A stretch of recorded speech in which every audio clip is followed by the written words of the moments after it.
नमस्कार।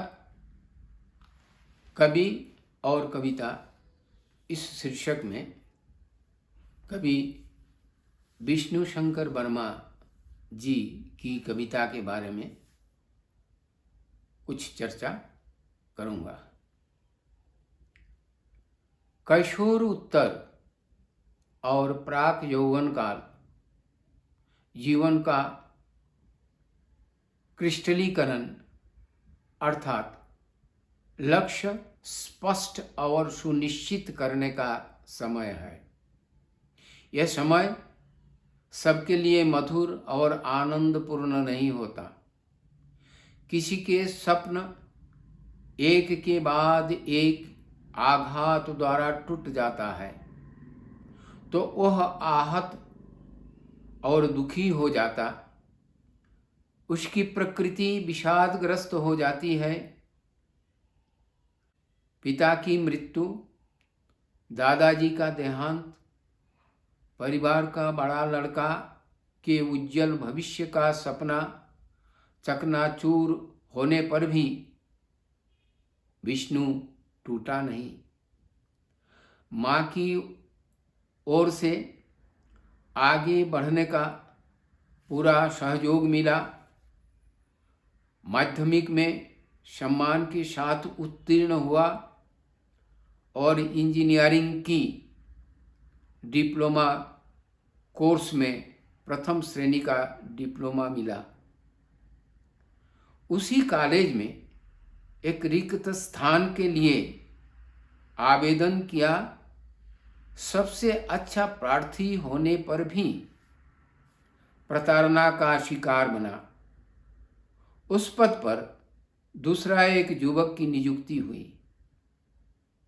फिर ओएनजीसी शिवसागर में अप्रेंटिस का प्रशिक्षण प्रशंसनीय कार्य प्रणाली द्वारा सबको खुश तो किया, किंतु नियोग पत्र मिला किसी और को। फलस्वरूप वह हतोत्साहित हो गया, कुंठाग्रस्त हो गया। इस समय सेंट्रल स्कूल में शिक्षक पद के लिए साक्षात्कार दिया। उस कमिटी का अध्यक्ष थे बीटी कॉलेज का अध्यक्ष प्रोफेसर गुहा जी।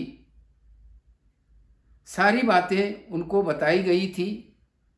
वो सहानुभूतिशील भी थे। प्रतिभा के धनी को इस बार न्याय मिला, उसकी नियुक्ति हुई। यही प्रेक्षापट है विष्णु शंकर वर्मा जी का। विष्णु जी निष्ठावान एवं आदर्श शिक्षक के रूप में खुद को प्रतिष्ठित किया। उन्हें इस क्षेत्र का श्रेष्ठ शिक्षक का पुरस्कार भी मिला। विष्णु ने अंग्रेजी भाषा में कविता लिखना प्रारंभ किया। उसकी कविताएं जातीय स्तर के अंग्रेजी पत्रिकाएं जैसे चंद्रभागा, पयोसिस, लिपि, स्कोरिया, द ब्राउन क्रिटिक, पोएट, उद्बोधन, the journal of poetry society India आदि में प्रकाशित हुई है। जयंत महापात्र अंग्रेजी का प्रख्यात कवि से विष्णु जी का नज़दीकी संपर्क उन दिनों पत्र के माध्यम से होता रहता था, पर स्वास्थ्य बिगड़ जाने से कुछ और असुविधा हेतु विष्णु जी ने लिखना बंद कर दिया था। मन की शांति के लिए उन्होंने रामकृष्ण मिशन से अपना नाता जोड़ा। स्वामी गहनानंद जी से दीक्षा ले ली। अब धर्मीय अनुष्ठानों में अधिक भाग लेते हैं। विष्णु जी का स्वभाव अंतर्मुखी है। वे स्वाभिमानी भी हैं। सरल और जिद्दी थे बचपन में। फिलहाल लंबे अंतराल के बाद लिखना प्रारंभ किया है। कुछ कविताएं मुंबई की एक पत्रिका में भेजे हैं। कविता चयनित हो चुकी है। लॉकडाउन के वजह से प्रकाश नहीं हो पा रही है। विष्णु जी ने आनंदमय संघर्ष नामक अपनी एक कविता पुस्तक साल 2017 को प्रकाशित किए थे। जब वे बीमार थे तब उन कविताओं को लिखा था। हिंदी, बांग्ला और अंग्रेजी तीनों भाषा में है उनकी कविताएं। यहाँ केवल हिंदी भाषा की कविताओं पर ही अपनी आलोचना सीमित रख रहा हूँ। अद्भुत अनुभूति है कवि की। हिरन सी हंसी की बात कहा है कवि ने। वन का सुंदर जीव है हिरन, उसकी आंखों की उपमा मिलती है, पर हंसी कैसी यह हंसी होती है। कल्पना कर सकते हैं, जीव भी विषन्न और आनंद होते हैं। हर प्राणी की अपनी खुशी का कोई न कोई पल होता होगा। उस समय वे हंसते होंगे। कभी अपनी कल्पना से बहुत कुछ देखते हैं, सुनते हैं और उसे शब्दों में पिरोते हैं। ठंड में धूप का मजा अलग है। इसीलिए कवि ने धूप को ठंड का रक्षक बताया है।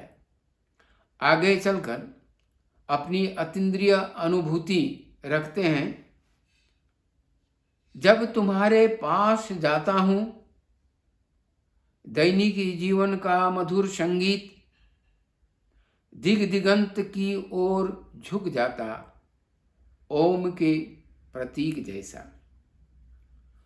उनकी लाडली बेटी जब छोटी थी तो उसे देख देख कभी आह्लादित होते थे। दरअसल बचपन की मासूमियता किसे नहीं आनंद देता। कभी अपना भावावेग को शब्दों में बांधते हैं। उपमा के माध्यम से कहते हैं, देवांशी की हंसी जैसे सुबह की तरह है। उसकी आंखें चांदनी जैसी स्निग्ध, फूल सा नाक, ओमकार जैसा कान, गोपाल सा कोमल चरण, सरस्वती माँ जैसी करकमल, खिलखिलाता चेहरा, खुशियों के गुब्बारे आदि। देवांशी तोताशी फरफराती है, वर्षा जैसी उसकी रुलाई भिगो देती है। उसी के साथ कभी आगे कहते हैं, सूर्य जैसा उसके साथ हम भी चमकते हैं। बांग्ला के एक कवि ने कहा है, शिशुर हासिर गाछे सब पड़ी थाके पाछे। अर्थात बच्चे जब हंसते हैं सब कुछ भूल जाया जाता है। प्रश्न नामक एक कविता की शुरुआत कवि इस तरह करते हैं, बड़ा अकेला, निसंगता की रजाई से ढका, बोझ यंत्रणादायक। एक तो अकेला, ऊपर से निसंगता चारों ओर। कभी सबसे पीछे छिप कर हैं, फिर भी वे महसूस कर रहे हैं हम सब एक हैं। किसने कवि को फोटो में कैद कर लिया और वे अनुभव कर रहे हैं कि आज उसने मुझे फोटो में अकेला कैद किया। यहाँ वहाँ सब जगह पर मैं चित्र सा निस्संग हूँ। यह उसने कौन है? चित्र सा निस्संग यानी चुपचाप बैठे रहने का इंगित है क्या? आगे और लिखते हैं, घर में जीवंत पवित्रता, अलग होने से भी क्या हुआ, मूर्ति जैसे सब अपने कर्म में व्यस्त हैं।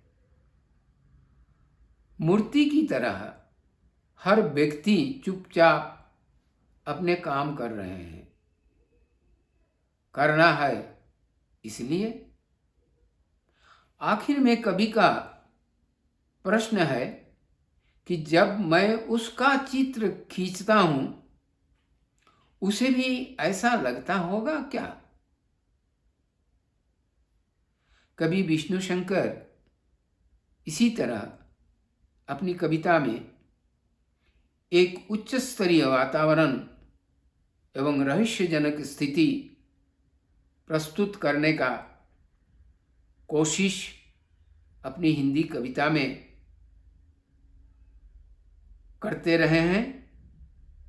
उनकी अंग्रेजी और बंगला कविता के बारे में यहाँ कुछ चर्चा नहीं करूँगा, पर इतना कहना चाहता हूँ, भाव प्रकाश में अंग्रेजी भाषा को वे आसानी से उपयोग कर सकते हैं। हिंदी में वह सहजता नहीं है। विष्णु जी एक अनुभवी, धर्मप्राण, गहन मनन अध्ययन से भावों को कम से कम शब्दों में प्रकाश करना जानते हैं। उनकी कविता से घाटी का साहित्य समृद्ध होगा, यह आशा करता हूँ। नमस्कार।